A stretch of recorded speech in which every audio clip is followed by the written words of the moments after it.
are waiting, I think it's a good idea to already start with some practical issues of this meeting. This meeting will be live streamed on Facebook. There is no interpretation available. All those who wish to intervene are invited to speak in English. Please keep yourself muted during the whole meeting, but if possible, turn on your cameras. The debate will be moderated by Reneke of the Intergroup Secretariat, Director of Eurogroup for Animals. And if you are an MEP and you would like to ask a question, then please use the chat box. Given the short time at our disposal, I would like to ask all colleagues who want to intervene, please be as brief as possible with your questions. The webinar will be recorded, and the recording will be published after this meeting on the Intergroup's website. So I think we can skip this part later, and we will now wait for the Commissioner.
Thank you very much for your patience. The Commissioner will be joining in a minute. I was just informed by her office. The Commissioner joined.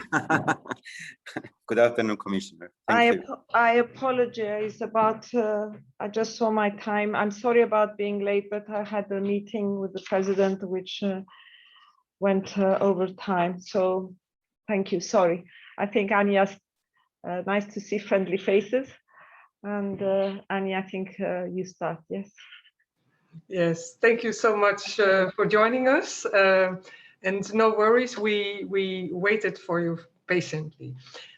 Good afternoon and welcome everyone to our exchange of views with Ms. Stella Kyriakides, the EU Commissioner for Health and Food Safety. who is with us today to present the recently published evaluation on the EU Animal Welfare Strategy 2012-2015 and the way forward. Dear Commissioner, dear Stella, it is a great honor and pleasure to have you with us today in the Animal Welfare Intergroup. With 94 MEPs from all political groups, it is one of the largest, most active and most impactful ones in the European Parliament. Over its 37 years existence, this intergroup has been at the origin of many initiatives that became EU policy and several times even EU legislation. We very much appreciate your public commitment to animal welfare, and we welcome the Commission's ongoing fitness check of the EU legislation related to welfare of farmed animals, for which the evaluation of the EU animal welfare strategy is the first deliverable. The fitness check is a much needed process to assess the effectiveness and relevance of current animal welfare related legislation in the light of developments in scientific knowledge and public opinion. It will also allow to evaluate the current legislation consistency with food, environmental and single market issues, and the sustainability goals of the EU's Green Deal. And I am sure that this assessment process will provide clear evidence that there is an urgent need to revise the current legislation and to widen its scope, as it is hardly understandable for the most EU citizens that many farmed animal species are still not covered by specific EU rules that can ensure their protection and welfare. The revision of the legislation is also the ultimate opportunity to deliver the European Citizens Initiative and the cage age and put an end to the cages in animal farming. So thank you again, Commissioner, for being with us, and I will now give you the floor. Please go ahead. Again, I apologize for keeping everyone waiting.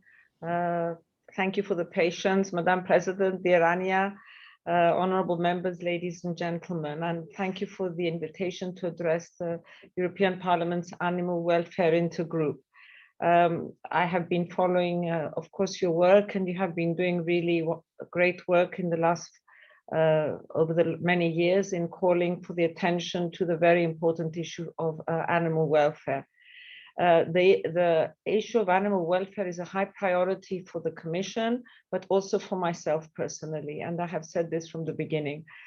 Positive change in an area where our citizens' sensitivity could not be higher, and it is also, I see it as a moral, a social, and the political responsibility. So I'm very glad to be given the opportunity to present the outcome of the Commission's evaluation of the 2012-2015 EU Animal Welfare Strategy. We have come a long way since the first EU legislation on animal welfare in 1974, and I believe we need to acknowledge this.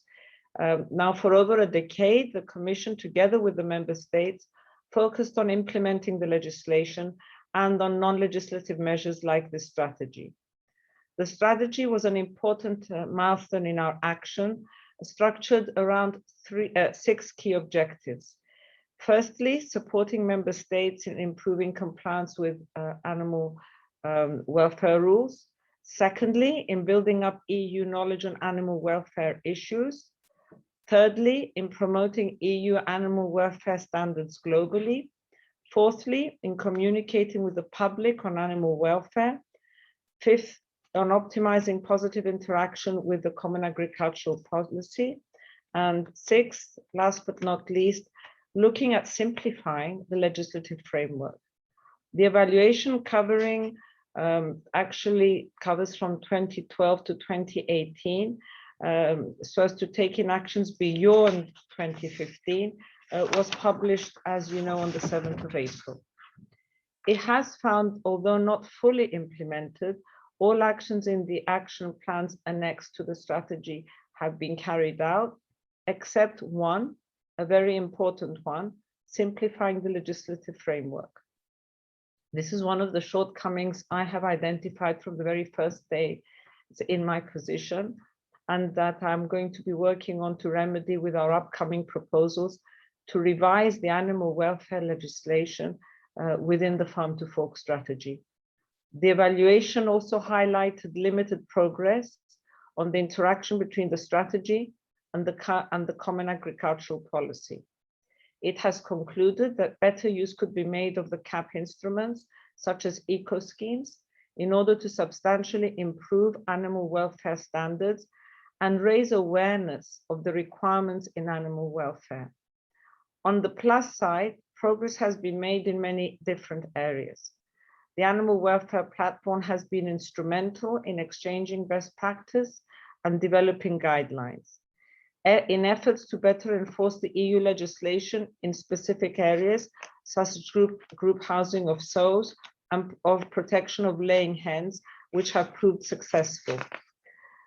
In cooperation with third countries through bilateral agreements, we are continuing with this, and the EU has raised international standards on animal welfare, thanks to the very active involvement of the World Organization for Animal Health.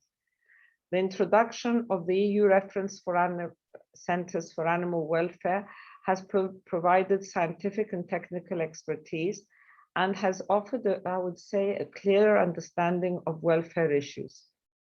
Fact sheets, guidelines, and videos have helped highlight issues such as welfare of animals during transport or at slaughter. Last but not least, numerous studies have broadened our knowledge of specific issues. For example, the welfare of fish, cats, and dogs to the stunning of poultry. Honorable members, I want to thank you for the contribution to these achievements. Unity of purpose is exactly what we need to bring change and improve animal welfare. Parliament has funded a number of pilot projects that have led to studies and communication material. The latest example is a report on best practice to help farmers transition away from surgical castration of pigs, accompanied by a series of fact sheets and videos in all the EU languages. And your steadfast support in all our animal welfare actions, past, present, and future, is our tantamount. Clearly, though, I am extremely aware that more needs to be done. And I want to reiterate here that I'm absolutely determined to strive for better animal welfare conditions and standards, so as to holistically and effectively address in the best way possible those problems and drivers which were identified back in 2012, but which remain relevant today. Some of the areas in which we face ongoing enforcement challenges are the routine practice of pigtail docking and the transport of live animals over long journeys. I don't need to say in this group that we were all witness to the deplorable recent events with the 2 livestock vessels in the Mediterranean Sea. I'm sure that you were as much appalled and saddened as I personally was. This was an issue that I followed extremely closely from day one. I acted immediately towards all competent authorities concerned throughout this really absolutely horrendous voyage. We spared no efforts to ensure, to the extent possible, and under, as you all know, because many of you were very involved, extremely difficult circumstances, that the animals would have at least feed and water until the ships arrived in Spain. It was not an easy endeavor, but I would like to thank here all the member states who responded to my calls and who did offer as much assistance as possible. Such incidents have no place in our union. And I want to stress that sea livestock transport is firmly in my sights in terms of things that need to change. We cannot tolerate seeing again such crises and animals treated in this way. Compliance across member states needs to improve. And I know I have your active support in this area too. And we certainly need to join forces to address, for example, the uneven protection levels across countries and animal species where third countries are concerned. To help trigger improvements, the Farm to Fork strategy includes a full review of our animal welfare legislation by 2023. We have not let the grass grow under our feet in starting this review process, which will fully involve Parliament and this intergroup. And I need to say that I count on your cooperation and support. We have begun a fitness check of the existing legislation to be followed by an impact assessment. The results of the evaluation, Commission audits, and other input will feed into our work on the fitness check and the subsequent legislative proposal.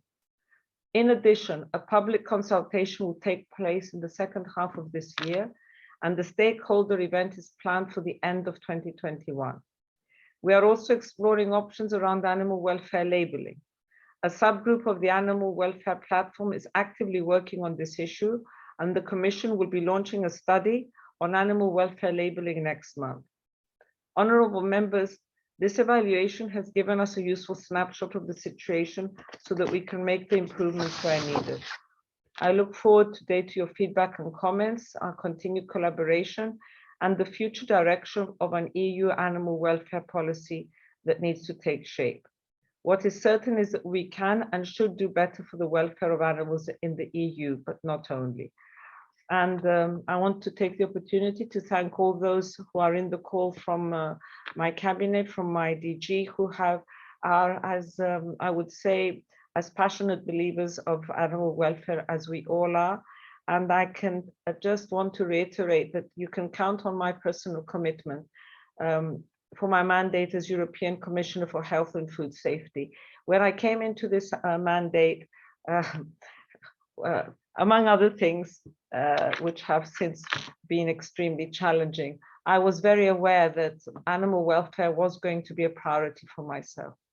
But with your very close collaboration, learning from you, and from the work done from my services and the information that I have been gathering, this has become even more a political commitment and priority. So you can count on me that it is a very personal commitment for my mandate as European Commissioner for Health and Food Safety. Thank you. Well, thank you so much for this presentation and your commitment on animal welfare. It is a good basis for the discussion about the way forward for animal welfare related legislation during this term. And I have to warn you, Commissioner, this intergroup doesn't expect anything less than totally ambitious legislation, including implementation, infringement procedures. We want it all. So I would like to open now the floor for questions and debate. Reneke, are there any members who want to take the floor? Yes, Anja, indeed. MEPs are queuing up to ask questions to the Commissioner. I just want to remind everyone to be brief as time is limited. So I suggest that we do 2 interventions and then invite the Commissioner to respond to those questions, and then we take more interventions. So could I invite the first MEP to come in? Manuela, please, the floor is yours. Thank you so much for giving me the floor. Dear Commissioner Kyriakides, it's good to see you here in the Animal Welfare Intergroup and not only in the BECA committee, in the Cancer Committee. I'm very glad and thankful that you could make it. My first questions tackles also human health. 70% of all antibiotics produced worldwide go into industrial animal farming. And in the EU, we have a big problem on this one as well. This is a big threat to our health as it causes antimicrobial resistance to humans. We discussed this also in the BECA committee, where a professor stated that a lot of cancer treatments do not have any effect because of this. Therefore, I welcome very much the EU goal to reach at least 50% reduction of the overall EU sales of antimicrobial for farmed animals. Even in my opinion, we need to reduce it to 0%, considering that the routine use of antibiotics is often necessary to keep animals alive in bad husbandry systems. I would like to ask you, how is the Commission planning to reduce antimicrobial use without tackling the core problem, which is intensive animal husbandry, where health and welfare problems are systemic and inherent? And my second question regards the animal welfare labeling. You mentioned it. Animals are sentient beings. Farmed animals have complex emotions. They feel pain, fear, joy, and comfort. Nevertheless, they are treated like agricultural products, and their legislation is urgently needed. But we also have to involve more the consumers, and a big majority of consumers wants to be informed of how animals are kept. Here, the Farm to Fork strategy rightly says we need a label. But we should not confuse the consumers with too many different labels. To empower consumers, we need, in my view, standardized EU-wide mandatory label on products showing pictures of the conditions under which animals are kept, like we have it on cigarettes. Such a label should also contain information on the use of pesticides, antibiotics, and GMO fat. The Council, on the other hand, is looking at a non-mandatory label, informing about animal welfare, whatever that is. And this will definitely not do the job. So my question, what is your view in proposing such a label? Thank you very much. Thank you so much, Manuela.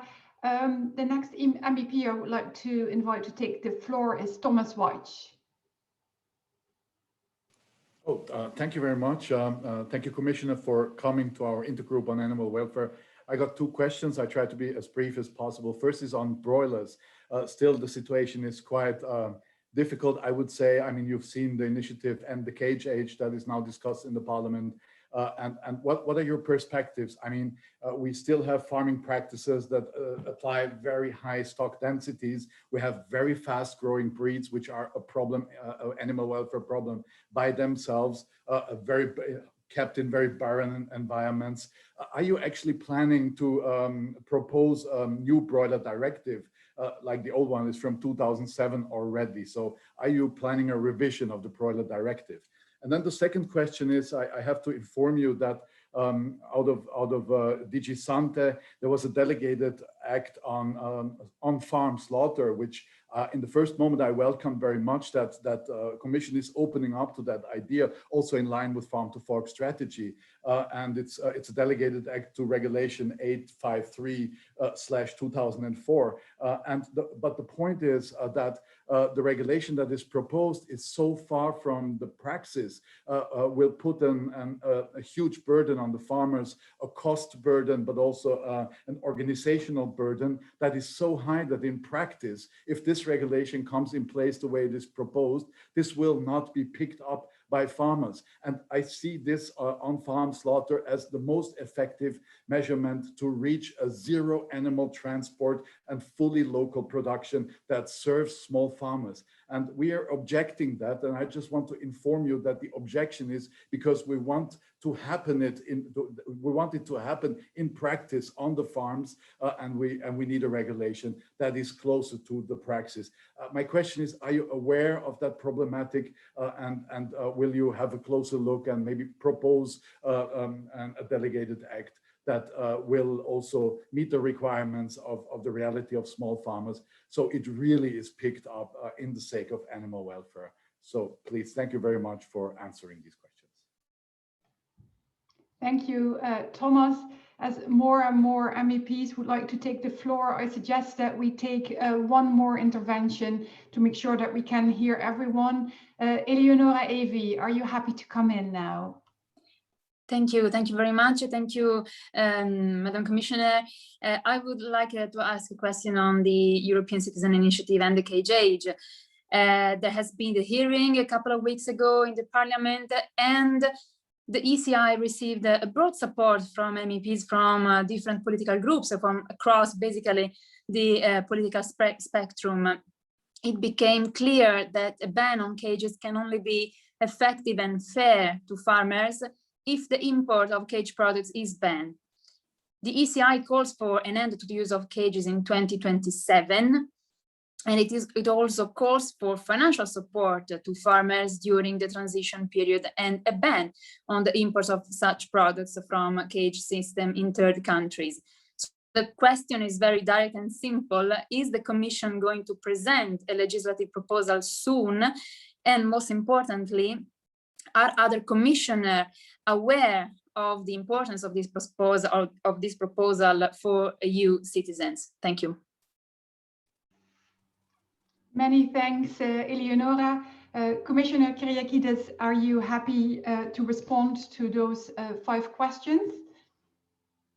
Yes, I'm thinking if we group the questions, it may be a little bit easier because there was some repetition, but I'll try to pick up as many as I can, so you can then go to the next group. First of all, the first question was on AMR. AMRs, as you all know, and as we know, continue to be overused in animal health and antimicrobial, and they contribute to antimicrobial resistance. And this is a real threat to animal health and also the production of safe and sustainable food. We have also seen through COVID-19, which has highlighted the importance of tackling AMR, because COVID-19 has highlighted the difficulties and the challenges that we have been facing because of the overuse of antimicrobials. Now, the Farm to Fork strategy, as you have said, aims at a 50% reduction in overall EU sales of antimicrobials for farmed animals. And in aquaculture, we put the date as 2030. I believe that this is ambitious, yet it's a realistic objective. It aims to curb antimicrobial resistance while contributing to a sustainable food system. In all initiatives, I think across the board, one can also always speak about higher levels of ambition, but I believe that we also need to reach out and be ambitious, but also realistic. So the achievement of this objective will be supported by the implementation of the new EU regulations of veterinary medicines and medicated feed, which is applicable for 2022. And they provide us a wide range of concrete measures to fight antimicrobial resistance. So this is the way we're moving forward. And what I can assure you was that although fighting AMR was in my mandate letter for President von der Leyen, it has become really even more a priority because of the because it has been highlighted by COVID-19. There was at least two questions which was on the European Citizens Initiative and the KJH. As I have said before, animal welfare is a very important part of sustainable food systems. And under the Farm to Fork strategy, we have committed to revising the EU animal welfare legislation. I said this in my opening remarks by 2023. So we are currently preparing our response to the Citizens Initiative by communication, and its adoption is planned for early June. The communication will be setting out the measures that the Commission plans to take and the timeline for their implementation. I cannot at the moment anticipate our response on the end the cage age. We're looking at a very wide range of proposals made, and they need to be coherent with the agenda of the Farm to Fork strategy. If the Commission decides to ban cages, was one of the questions that I made here a note, and will we ensure that farmers get financial support to adapt? Well, I would say here that it's very important for us to say that we're, as a Commission, considering all the dimensions concerning this area, including the support of farmers in the transition to cage-free farming systems. My services are working very closely with other services, in particular with those of my fellow commissioners, Commissioner Wojciechowski and Commissioner Dombrovskis, Senior Vice President Dombrovskis, to examine all the dimensions. Also here, the Commission will be preparing a communication to be adopted by College, possibly by the next June. And animal labeling, I said that in my opening remarks. We are now looking at all the parameters to do with this, and we're going to be coming forward with a proposal for this. Thank you. Thank you so much, Commissioner. I suggest that we now invite all the MEPs that want to come in to make their intervention. So you can share your replies to those questions in one go, if that's fine with you, because it will be a lot. And perhaps you could then also come back to the question from Thomas White about broiler welfare and the regulation on farm slaughter, because those were still pending, if at all possible, of course. Right, then we move on, and I would like to invite Per Holmgren to come in, please. Thank you very much. Thank you, Madam Commissioner, for giving us this possibility to ask you some questions. I would like to ask you two questions, one concerning enforcement and the other concerning the cap. First of all, member states are currently responsible for taking action and also for reporting the infringements of regulations concerning animal transport. But the lack of harmonization of sanctions makes it very difficult to apply the regulation. Does the Commission consider that harmonization of sanction systems should be proposed at EU level in order to ensure compliance with the legislation? And then also the evaluation suggests that further alignment between animal welfare legislation and the CAP is necessary to increase awareness of animal welfare requirements amongst CAP beneficiaries. In a staff working document from last year, the Commission stated that animal welfare and antimicrobial related directives should be added to Annex 3, Article 11 in the CAP strategic plans. But as I understand it, this hasn't been discussed in the trilogue yet, but even in the EP position, not all animal welfare directives were added to the conditionality requirements to get CAP support. What is your view on this? Wouldn't it be extremely important in order to ensure effective implementation of existing rules? Thank you very much. Thank you, MEP Holmgren. Then I would like to invite MEP Telly Max to come in. Good afternoon, and dear Commissioner, thank you for being with us this afternoon. And also thank you for, in your introduction, for making a special point on the protection of animals during the transport. We have there a huge task and a lot to do, so thank you for mentioning that. I have one question or two questions and one remark, if I may so. First of all, concerning the phasing out of animals in science, we have the directive of 2010 who explicitly says that we have to phase out animals in science, especially as alternatives exist. We have techniques in silico, we can work on organoids, we can work on human cells, which is more efficient, which is less expensive, which is of course more ethical, and a lot of scientists support that. So I would be very eager to hear your position on that, especially when we speak about, we have to do more research, especially also regarding cancer and so on. But I would be very happy if you support that this phasing out of animals and that we have to change our mentalities and I may even say our traditions. My second remark is also on the NDK age, because we have their resolution regarding rabbits.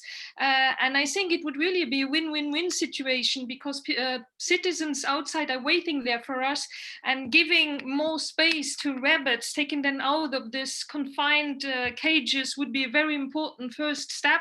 And I say a win-win situation for the European institutions, for the rabbits, of course, and also for the citizens. So why don't you take a first step in the right direction regarding the rabbits? And then last but not least, it's more a demand, a call that with all the revision of the animal welfare legislation, we don't forget the fish, and that we have to rethink fish. And I can only recommend the Oscar movie, My Octopus Teacher, or Seapiracy, which really shows a lot about the life and the importance of the oceans of fish. But maybe also my colleague Caroline, yeah, she's nodding, will also say something in that direction. So thank you very much for giving me a floor, Reneke, also to you. Thank you. Thank you so much, Telly. Then I would like to invite Martin Huysik to take the floor. Thank you, Reneke, and it's great to see you again, Commissioner. Dear Stella, we know that animal welfare is about not just the physical well-being, but also the mental well-being and the ability to express the natural behaviors. And I think from this perspective, I'm wondering, how do you plan to kind of look at all the three components in the review, in the animal welfare legislation that's related to the farm animals that's planned to be revised. On that tone also, I just want to remind that there was a promise, very clear, not promise, commitment from the President von der Leyen when she was seeking our confirmation that the initiatives coming from the European Parliament in terms of legislative proposals will be taken by Commission and will be acted upon by the Commission, as in de facto the Parliament had legislative initiative. And I hope that the support for issues like ending of the cage age will be also similarly picked up by this Commission. I think the Parliament expects it.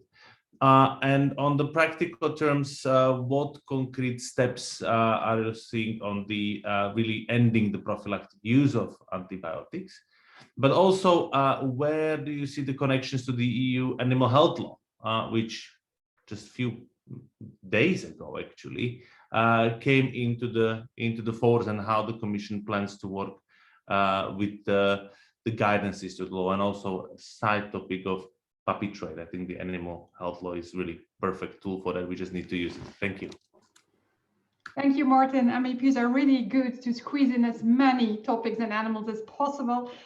Next, I would like to invite MEP Niels Fuglsang. Thank you so much, Reneke. And thank you, Commissioner. I would like to raise 2 points. Number one is I would like to back my friend Thomas in his comment on broilers, and also with regards to ending the cage age. I can say that in Denmark, where I come from, the government has decided to phase out cage eggs, and I think maybe we should do that in the whole of the European Union. So could you elaborate on it? Could you envision a plan for doing that? I mean, maybe not tomorrow, but it would be a great step if you could put a proposal on the table here. The second thing I would like to raise is the idea of having a European Commissioner for Animal Welfare, and I think that could be you, Commissioner. You are the Commissioner for Health and Food Safety, and why not add animal welfare in your title? I think we've seen a lot of examples, for example, when it comes to animal transports, of scandals that no one wants to take responsibility for. We saw in the Mediterranean a couple of, well, actually, I think 1 month ago, a ship with a whole lot of bovines that were there for way too long, and it was very painful to watch. And we tried to raise the issue with the Spanish authorities and with the Greek authorities and with the European Commission, and nobody really wanted to deal with it as far as we could see. So having a European Commissioner, and we could add the title in your the name in your title, perhaps, Commissioner, would make someone really responsible. And I would like to ask you, what do you think about that idea? Would you back that idea? Thank you. Thank you so much, Niels. We have 3 more MEPs who would like to come in and would like to ask you to keep it brief so we can still give the Commissioner the time to react. The next MEP who would like to invite is Annika Brunner.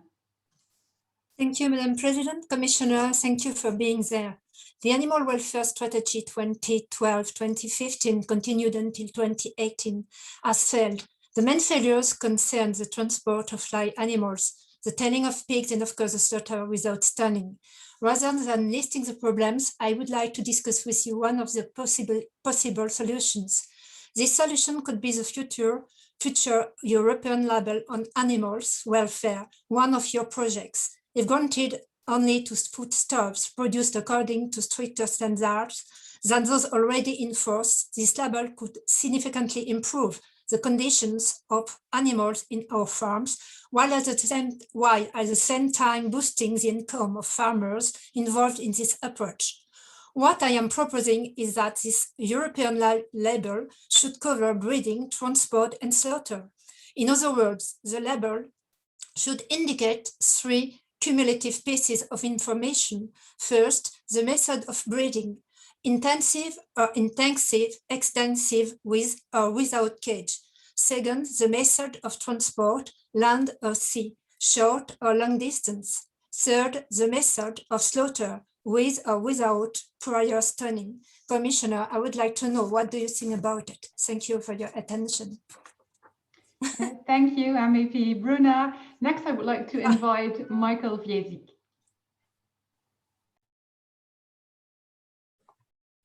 Okay, thank you very much. Thank you, Madam Commissioner, for being with us here today. Animal welfare is an issue of ever-growing importance for EU citizens. COVID-19 pandemic showed us clearly the significance of animal welfare and tight link between animal health and health of general public. The conclusions of your evaluation basically confirmed ICA's key findings, namely that the weaknesses still persist and that the lack of data hinders proper assessment of the animal welfare objective. Gaps in existing regulatory framework makes enforceability of animal welfare standards very difficult in all aspects of animal farming, but most strikingly during the transport of live animals. More synergies with CAP is needed. However, I would like to stress that the CAP supports only voluntary animal welfare commitments and some other relevant interventions under its second pillar, which proved to be insufficient so far. In order to achieve higher animal welfare standards, we need tighter legislation, better implementation, harmonization at EU level, and coherence between the CAP and farm to fork strategy, better enforceability and controls, and more involvement of the public through awareness and information campaigns. My question might be quite general, and it has been raised upon by my colleagues already, but this is still a crucial question: how to achieve all this in practice. The problems have been identified long ago, recommendation formulated, but it seems that implementation and control are still neither effective nor efficient. And maybe a follow-up question: when do you expect visible progress from the baseline? Thank you very much. Thank you so much, MEP Fiedek. And then last but not least, MEP Wiener, Sarah Wiener. Can you keep it short, please? The Commissioner will have to leave soon. Yes, I understand. Thank you that you give me the floor. Hello, Stella. I'm very glad that you are here, and you see we are all overwhelmed about animal welfare. There's a lot of question and a lot of emotions, of course. I want, first, I have two things to mention. First, there is no EU standard law regulation for the turkey. And I think as a rabbit too, so it's very, very important that we tackle this problem and not that we do at least Austrian standards. There is a study, a huge study, who has scientific proof what means economic animal welfare with turkeys. And secondly, I would appreciate if you answered the question from Tom Weitz about slaughtering in the farms and on the meadow, because it's so important, and so we have seen we have so much problems about transport, and also it would be better for the small-scale farmers and also against the stress for the animals we can slaughter. But how it is now in the hygiene regulation, it is not practical. It doesn't serve anybody who wants really to do that. I know that because I'm a farmer and we tried in tests to do that. Like this, it's not practical. Maybe we can speak how we can do it correct, and that is really practical for farmers, for small-scale farmers. Thank you. Thank you, Sarah.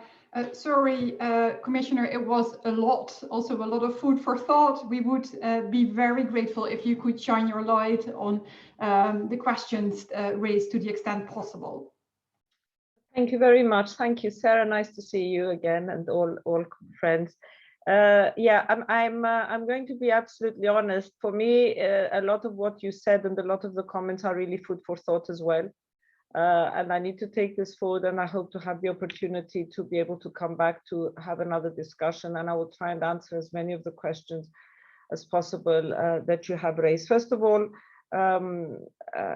in terms of animal slaughter, we had carried out an evaluation, and the evaluation shows that a lot of focus has been put since 2012 on the animal slaughter, on slaughter. An implementation plan of the slaughter regulation has been published, and the EU level guidelines have been adopted in 2018. Audits have been carried out, trainings have been organized, and we are also carrying out a number of international actions. However, it is true, and the 2015 audit overview shows that there are still persistent issues, and we will be looking at this in the context of the revision of the animal welfare legislation. I want you to be fully aware that where member states are in systematic breach of any EU law, the Commission does not hesitate to launch legal action. This brings me to the issue to do with animal transport, and we worked very hard with member states on animal transport, and some member states addressed their shortcomings regarding, for example, the transport of animals to Turkey at high temperatures. But there are still other complaints under assessment by the Commission services, and we're in close contact with the member states to look at systematic shortfallings and to ensure that the EU law is implemented by member states.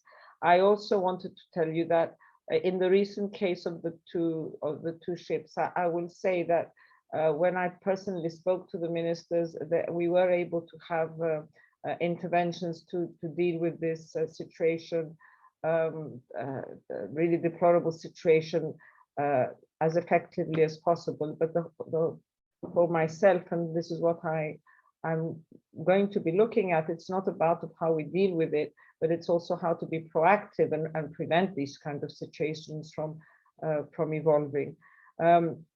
Now, on farm slaughter, what we need to ensure is that welfare at the time of slaughter is ensured, that food safety is not in danger, and we are committed on the Farm to Fork to shorten the food chain and to ensure more local slaughter will be supported.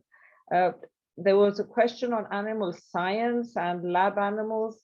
Animal science, I can take this forward to my colleague, Commissioner Sinchevicius, because it's his portfolio.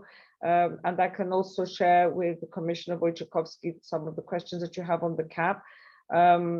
I know that on animal welfare, the Parliament is carrying out its own initiative, a report on the implementation of the legislation, and this is underway now in the Agri Committee. We will be engaging with you for this, and I look forward to reading this report. And it will feed into the review of our animal welfare legislation. On the animal health law, there was a question. As from 2021, a compulsory registration establishment of breeding cats and dogs is required now in all member states, and shelters and assembly centers for cats and dogs involved within the EU are now subject to approval. In addition, the registration of transporters involved in the trade of cats and dogs between member states is also required. On the entered-cage age, I think I answered that the Commission is currently preparing its official response to the initiative and to be endorsed by the College. Its adoption is currently planned for June 2021. It's not really possible, I have said this right now, to anticipate our response to this, but we're looking at the proposals and looking at them to see how coherent they are with the agenda of Farm to Fork and of course the Green Deal.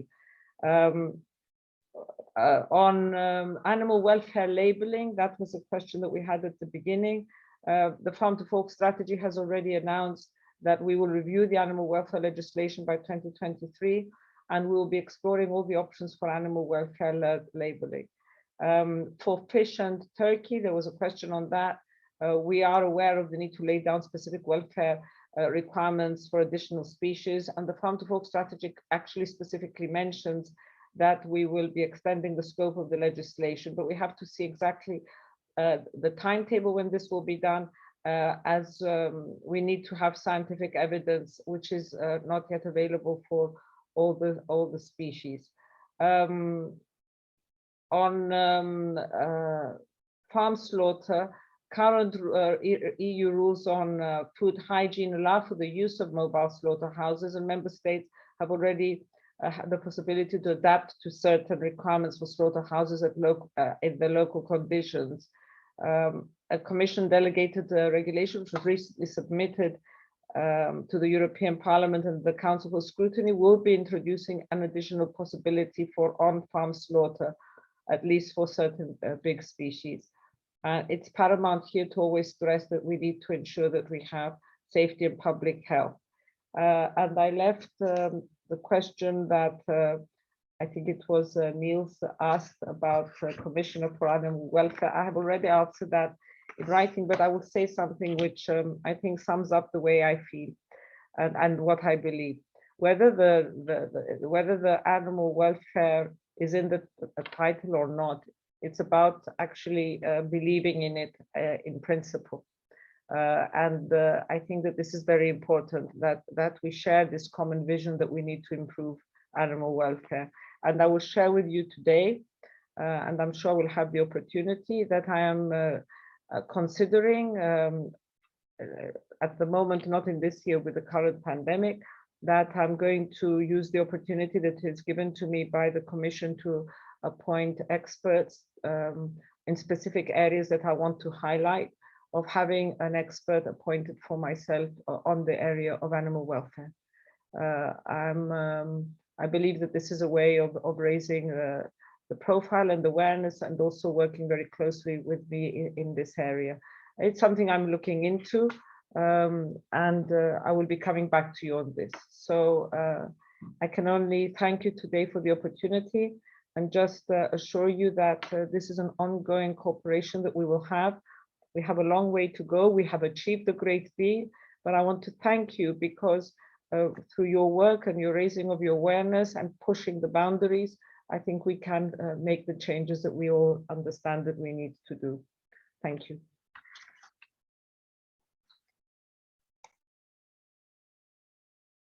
Well, thank you so much, Commissioner. And well, I just say so. You are the Commissioner for Health, Food Safety, and I think you should be the Commissioner for Animal Welfare as well. It's not only about what's in the name, but it's also about responsibility. And I think you would make a great animal welfare commissioner.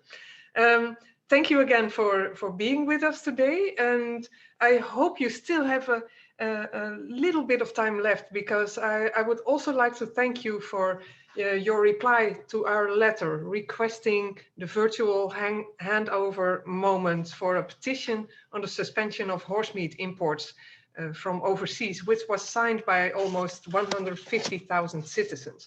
And we regret that it won't be possible to find the time for an official handover moment, but we will, of course, send everything to you electronically. I would really appreciate it if you could find the time to just give a few comments on this, Commissioner. Thank you. I apologize that I don't have the time to receive it. It's, as you can all understand, the last well over a year now, and it's ongoing, the current situation, which is affecting, I know, all your lives, of your families, yourselves, your working lives, your social lives, with the pandemic really leads to the fact that there is very little often time to schedule things. But I can just tell you that I'm aware of the ongoing petition that is currently asking the Commission to suspend, I think it's imports from horse meat from Argentina and Uruguay and Canada, and among other countries. We are carrying out regular audits in third countries to see this, and if deficiencies are identified, the Commission will be, of course, taking action to ensure that the EU legislation is respected. I'm sorry that I didn't have the opportunity to put in a specific meeting for this. I'm hoping that we will have the opportunity as the situation with the pandemic improves, and I can only assure you of my availability and my services availability so that we move forward with your very ambitious agenda. Thank you. Well, thank you so much.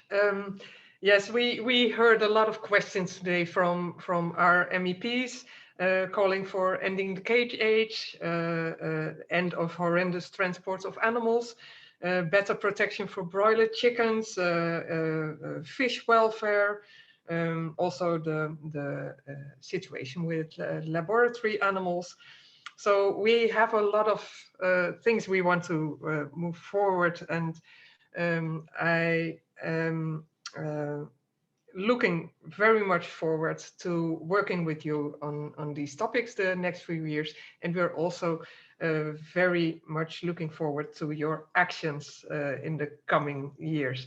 Thank you again. Annie, I just want to say that I think that this is important, because this is what we're here for, to work together, but also you are there to really, for us to also make sure that we are delivering on what we have said that we would deliver. And it's a very important part of my mandate and my portfolio.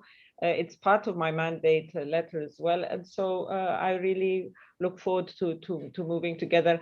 Anja, I think, was one of the first people that I met in the European Parliament, and flagged animal welfare even more to me. And I said that this is going to be a commitment that I'm not going to disappoint on.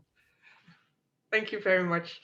Well, I have nothing to add to that. I just want to announce the next animal welfare intergroup session. We will hold this on the lack of implementation and enforcement of the directive on the protection of animals used for scientific purposes. During this meeting, we will discuss an oral question on plans and actions to accelerate the transition to innovation without the use of animals in research, regulatory testing, and education. Further information about this meeting will be sent to you very, very soon. Thank you all for attending this meeting. Thank you to the Commissioner again, and I hope to see you soon. Bye.